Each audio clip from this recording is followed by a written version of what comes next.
Thank you, Sadaf. You're sharing some valuable information. I just saw the video clip on the 7 tips to identify misinformation and disinformation online, also specific to COVID. Thank you. I would encourage all of my audience attendees to please go do look at this information. Valuable. Thank you.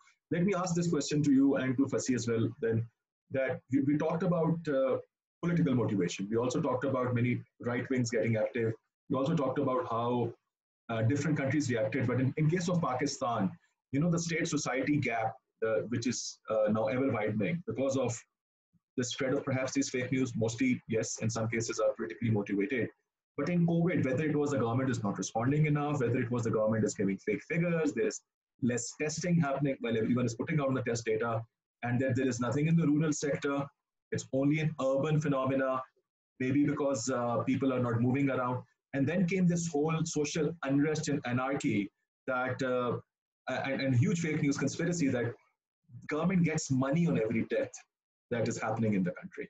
And the government is being paid by a multilateral organization and funds and dollars. So such fake news spread far quicker, as we all just discussed. So what do you think? How can one highlight that this is a politically motivated agenda behind this? Perhaps you could also share a brief insight of this content also that you shared with us that can help in identifying that this is fake and this is politically motivated. So thank you, Fasi. I think the main answer to your question would, like, if you think back to the first press conference our Prime Minister held on COVID, the first thing he said, it's just a flu, it's exaggerated, and if you get coronavirus, nothing will happen. You will fall sick for a few days and then you'll be okay. The misinformation that you pointed out of the government getting money, the $3,000 per patient that the WHO is supposed to be paying, that came from a PPP not parliamentarian, but Nabil Gabor Saab, one of the most well-known politicians in the country. The kind of misinformation that Dr. Lisa was pointing out that relates to the health effects of it, that has come through various government designatories. I remember the governor Punjab, for example, he said that if you start drinking hot water, the virus will transfer from your lungs to your stomach and then your body will pass it out and you'll be okay. This is a minister. Then the whole thing about Sana Makhi and all the herbs that we're supposed to be using, that has also come through different government ministers, including the president himself. Multiple cabinet members have retweeted propaganda accounts spreading misinformation. And most those chlorine gates, the gates spraying chlorine on your body. Yeah. Forcefully, disinfecting exactly. you. Not just that, they have mocked people who have been following SOPs. One of the parliamentarians stood in the parliament and said, if people who are scared of coronavirus, if you are as scared of your God, you will not be doing corruption. So essentially mocking people who are wearing masks. And then there's like even more dangerous, what you're talking about, political agendas. You just, in your question to Mera, you said there's somebody holding a press conference every day. If you start looking at the press conference, I think 80% of the press conference is about what a different province or a different district is doing wrong in management rather than what they should be doing or what the COVID is about. So there is no public engagement by the government about the spread of the virus. We are not treating COVID on media, at least. The government is not treating it as a health emergency. They're treating it as a political emergency. And from different, like take the federal government and the SIN situation, the PPP versus PTI situation, every politician who's on air is essentially trying to discredit what the other politician is saying. And as Dr. Omar was saying, his surveys have consistently showed that the government is the least trusted information source at this moment. But the thing is, the government might be least trusted, but workers of different political parties, they believe in what their political party leaders are saying, maybe not as a government, but whatever they're saying, if they're discrediting the lockdown, then people are actively going out saying our leaders are opposing the lockdown. If a PTI MPA says that the Sindh government is falsely exaggerating figures and we actually visit the hospitals, there are no COVID patients, then people do feel that perhaps there is a foreign agenda involved, the whole Bill Gates conspiracy and US trying to sterilize people conspiracy, then that gets strengthened even when government doesn't say it outright. There the confusions that they create in people's mind by saying all these things, by being irresponsible, by going on air without masks. I think our Prime Minister has finally started wearing masks only three conference or so ago. But by giving this attitude that everything is exaggerated, and by at the same time discrediting civil society, because it's not just happening that you are not saying something, you are saying everybody who's saying this is an alarmist.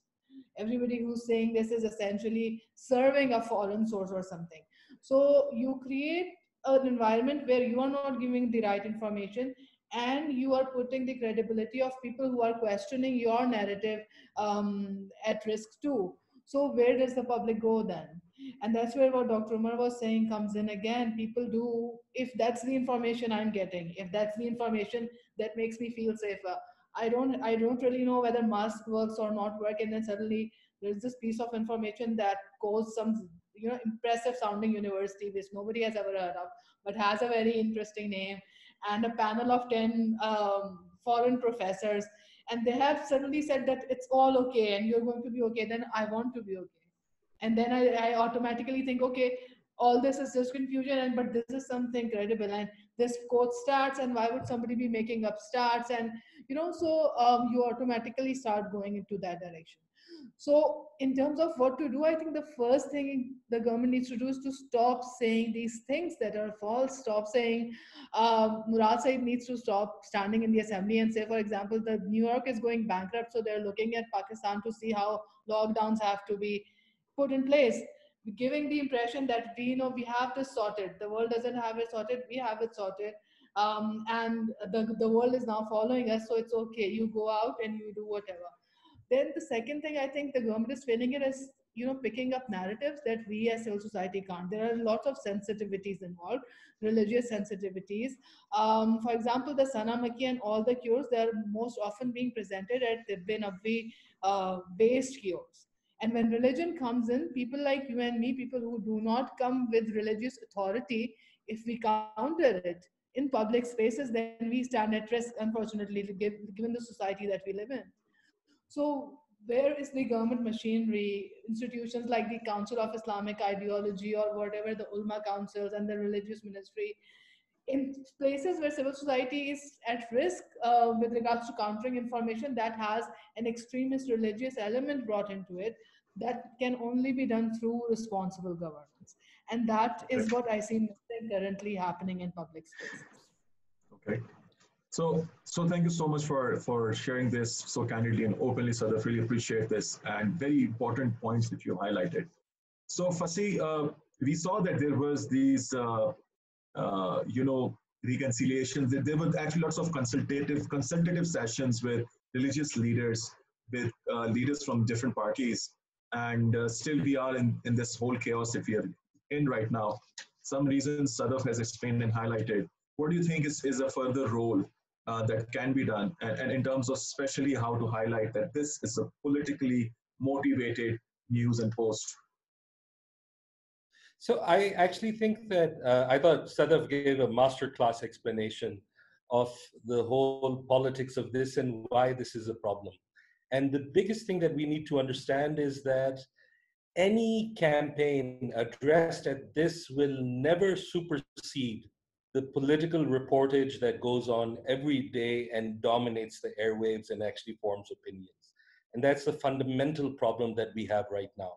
If you look at the degree, there's been no campaign that we've had that we've been able to run on TV or radio that can sustain itself as 3 hours of press conferences every day and much more interesting political contestation between people. So that's one of the fundamental problems. I think Humaira's religious example was perfect. I think it's actually really powerful for a lot of people because we have to find different audiences and they relate to different hooks that they find credible. I also really found Dr. Umar's experiment really interesting. But I also think that one of the reasons this is going forward is that in politics, if you look at the history of political science, nation states have been built on hate and otherizing. They've been able to continue on that basis. And online also, one of the functions of these sort of rumors have is that they otherize other people and that brings people together, oddly enough. even as it brings people apart, it creates certain groups that you get attached to. And one of the things that is also possibly hard to compete with is conspiracy theories are very comforting. In a world that is so complex and uncertain, somebody tells you that this is what's really happening behind the scenes, that this is the person who has it out for you, this is the group that's kept you down. There is nothing more comforting than saying that, as opposed to something like, well, we have a political system, it's gone and grown over the years, and it's going to be hard, and we need elections. It's just one of those things that has an innate appeal because it will transcend easily, and it is something that people will buy. And also in terms of psychology, I mean, I find this really interesting. It's also going to be hard to appeal to people. There's this study that was done last year. It was fascinating. They did MRI scans of Lashkar-e-Jhangvi militants, and in Spain. And I don't know how they got them to agree to it. They were ex-militants, but they agreed. And they tried to give them messages on how to give up or renounce violence. And the prefrontal cortex was entirely empty. It was not even listening. Like they had trained themselves essentially that that part had shut down. The only time activity came in was when they said that an ex-colleague of yours, that means a truster interlocutor, whose word they trust, said that maybe extremism is okay, but violence is not. And then suddenly, that's where the decision-making and the thought process started. Right now, at least for the religious element, we've seen that they've come together, but they have, like many of the political groups, also paid lip service. There is an agreement on congregational prayers. We've seen that it is not being followed. We're also seeing in polling that people continuously believe it's increased, actually, that they think the threat of the coronavirus is exaggerated. And the self-reported number of people going for congregational prayer has also increased. As far as just one that, Dr. Shrich said, I agree with that, is it's going to be a long-term process, and digital literacy, starting off from the beginning, is going to be incredibly important. Without that, there are a lot of means, but this is something that will be sustainable. And I think one of our greatest epidemics is that we've got a lot of old uncles who we really respect, but they've gone crazy. They were used to a world where there was a left-wing and a right-wing press, but the gatekeepers did their jobs reasonably well. Now they're getting information unfiltered, and now we're seeing that even they don't have the capacity to actually filter it out. So I just think that the key is long-term is figuring out how to get the basic tools of digital literacy out.